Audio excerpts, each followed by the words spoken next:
Bienvenue à vous dans cette nouvelle édition du Journal de l'Afrique. À la une de l'actualité, la fin du sommet du G5 au Sahel. Reçu par leur homologue malien à Bamako, les présidents du Burkina Faso, du Tchad, de la Mauritanie et du Niger ont émis une même volonté, créer une force commune déployée à leurs frontières.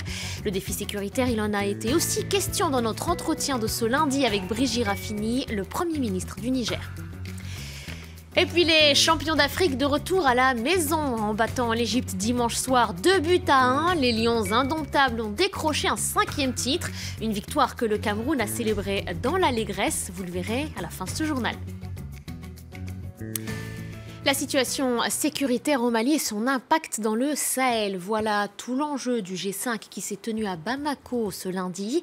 Face à la vulnérabilité du Mali, de plus en plus exposé aux attaques terroristes dans les régions nord et centre du pays, les dirigeants burkinabés, tchadiens, mauritaniens, nigériens et maliens veulent lancer une force conjointe de coopération transnationale pour sécuriser leurs frontières. Anthony Fouchard est à Bamako pour France 24.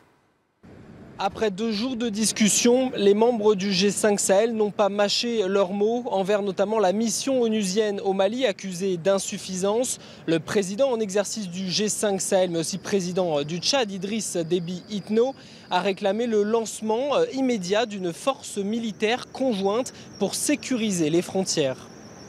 Sur le terrain, nous serons opérationnels dans un premier temps avec nos propres moyens, en attendant nos propres moyens. Mais on espère que les partenaires, les pays amis vont intervenir très rapidement pour nous appuyer avec des moyens adaptés. Nous ne demandons pas à nos amis, à nos partenaires européens d'envoyer leurs soldats mourir chez nous. Nous sommes prêts nous-mêmes, avec nos soldats, par notre force nous-mêmes, nous engager et ramener la paix et la stabilité dans notre sous-région. C'est ce que nous demandons à nos partenaires. Les membres du G5 Sahel qui demandent officiellement auprès de l'Union africaine et de l'ONU un mandat pour pouvoir intervenir. Les soubresauts en Libye, la situation délétère au nord du Mali sont quelques-unes des raisons invoquées par ce G5 Sahel pour lancer cette opération militaire. Le défi sécuritaire au Sahel, un enjeu de taille, un enjeu majeur pour le Niger. En première ligne dans la lutte contre le terrorisme, le Premier ministre nigérien Brigitte Raffini était notre invité. On l'écoute. Le Niger a la détermination farouche de continuer la lutte contre ces mouvements terroristes. Nous avons eu l'expérience très fructueuse du bassin du lac Tchad, où les 4 pays du bassin, à savoir le Nigeria, le Niger, le Tchad et le Cameroun, ont décidé de se mettre ensemble pour faire face à la secte Boko Haram, qui vient comme vous le savez, d'être pratiquement combattue, en voie d'extinction. Et il s'agit de faire la même opération dans l'axe ouest, au niveau de l'Iptako-Gourma, qui unit les 3 pays. Et là, vous venez de suivre également que le G5 Sahel a décidé de mutualiser les efforts des 5 pays. Il s'agit de faire par cercle concentrique de neutraliser totalement ces mouvements terroristes. Et nous allons y parvenir parce que les États sont déterminés de déployer leurs propres efforts. Et certainement, l'appel du président Idriss Déby sera bien entendu. Les amis, les pays amis feront certainement le pas pour apporter leur assistance à cette œuvre qui concerne non pas les seuls pays engagés sur le front, mais pratiquement toute la communauté internationale. Et en ce qui concerne le Niger, combien d'hommes peuvent être mobilisés pour participer à cette force commune ?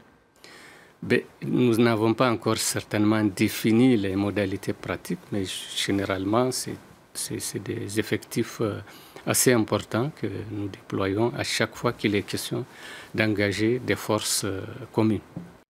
Dans le reste de l'actualité, un vent de colère souffle sur les villes nigérianes de Lagos et Abuja. Des centaines de personnes ont battu le pavé ce lundi. Des slogans repris à l'unisson et des pancartes brandies dans la foule pour presser les autorités à prendre au plus vite des mesures face à la crise économique qui frappe le pays.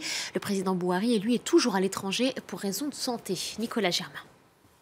Les manifestations sont assez rares au Nigeria et la police avait déclaré qu'elle ne pourrait pas garantir la sécurité des participants. Malgré cela, ils étaient plusieurs centaines dans les rues de Lagos. Le pays fait face à sa première récession en 25 ans. L'inflation dépasse les 20%.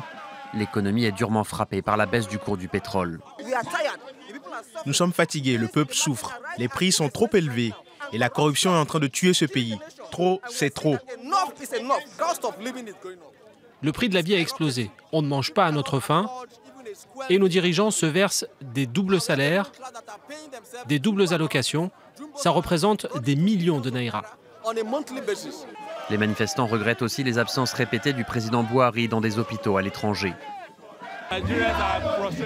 Les Nigérians sont frustrés. Ils en ont marre de ce gouvernement qui n'est jamais aux manettes. Ils ont décidé de descendre dans la rue. Ce n'est pas la première fois qu'un chef de l'État nigérian se fait soigner à l'étranger. En 2010, le président Yar'Adua, un musulman comme Muhammadu Buhari, était mort dans l'exercice de ses fonctions après une longue maladie. Il fut remplacé par son vice-président, le chrétien Goodluck Jonathan. L'actuel vice-président est également un chrétien, Yemi Osinbajo. Muhammadu Buhari a été élu en 2015. Traditionnellement, dans ce géant d'Afrique, la présidence tourne entre chrétiens et musulmans. En 2010, certains musulmans avaient trouvé cela injuste que Yar'Adua soit remplacé par un chrétien. Ils redoutent le même scénario dans les mois qui viennent. Après 2 mois de suspension, le procès de Laurent Gbagbo a repris devant la Cour pénale internationale à La Haye. L'ancien président ivoirien est jugé pour meurtre, viol, acte inhumain et persécution lors de la crise post-électorale dans son pays. Son ancien ministre Charles Blé Goudé est aussi poursuivi pour crime contre l'humanité. Stéphanie Maupas a suivi cette audience pour France 24. Pour la reprise de ce procès, le procureur a appelé son 30e témoin à la barre. 30 témoins ont déjà déposé depuis l'ouverture de ce procès il y a déjà 1 an. Alors le témoin d'aujourd'hui était une victime qui avait participé à la marche vers la radio-télévision ivoirienne. C'était en décembre 2010 et cette marche avait été violemment réprimée par les forces de sécurité. Alors ce n'est pas le premier témoin à déposer sur ces faits devant la Cour pénale internationale, mais la difficulté pour le procureur est de démontrer que cette marche était réellement pacifique, ce que contestent évidemment les avocats de la défense des 2 accusés. Ils affirment que les personnes qui manifestaient ce jour-là étaient armées et que c'est la raison pour laquelle il y a eu une réponse des forces de sécurité ivoiriennes. À l'ouverture de l'audience ce matin, le juge président a demandé aux parties d'accélérer leurs interrogatoires des témoins, car jusqu'ici, 30 témoins seulement ont comparu et le procureur devrait encore demander à ce qu'une centaine d'entre eux soient auditionnés devant la Cour. Et le juge s'inquiète que le procès puisse durer encore 5 à 6 ans. Ça n'a pas découragé les partisans de Laurent Gbagbo qui étaient encore présents aujourd'hui. 200 d'entre eux, à peu près, ont fait le déplacement jusqu'à La Haye. Ils ont demandé la libération de leur mentor, Laurent Gbagbo, qui était aujourd'hui seul dans la salle d'audience. Il n'était pas en présence de son co-accusé et ancien ministre Charles Blé Goudé, puisque ce dernier s'est blessé au cours d'un match de foot dans la cour de la prison. Le retour triomphal des Lions indomptables au pays. Grand vainqueur de la Coupe d'Afrique des Nations, les joueurs ont été acclamés dès leur descente d'avion. En battant l'Égypte, le Cameroun décroche sa 5e étoile, devenant la nation la plus titrée du continent. 15 ans que les supporters attendaient ce moment. Zigoto Tchaya et Marcel Amoko. Des jets d'eau pour arroser la victoire. Un trophée brandi par le capitaine des Lions indomptables. 15 ans que les Camerounais attendaient ce moment. Parqués derrière les grilles de l'aéroport de Yaoundé, plus de 5000 personnes venues accueillir leur équipe. Parmi elles, cette supportrice qui ne voulait rater ce moment pour rien au monde. Je suis ici depuis 23 ans, j'attends le trophée. Et tant que ça n'arrive pas, même si c'est à 20 ans, j'attends toujours. À l'intérieur de l'aéroport, des bousculades et un hymne national entonné par la salle comme un cri de ralliement. Parti du Cameroun il y a 1 mois dans l'indifférence générale, c'est un héros que les 23 joueurs rentrent au bercail. Le capitaine Benjamin Moukandjo a pourtant le triomphe modeste. On n'y croyait pas vraiment parce qu'on avait l'impression qu'on était dans un rêve. Mais quand on s'est réveillé ce matin et on voit cette médaille-là au chevet de son lit, on voit ce trophée à côté, on s'est dit que oui, on l'a fait.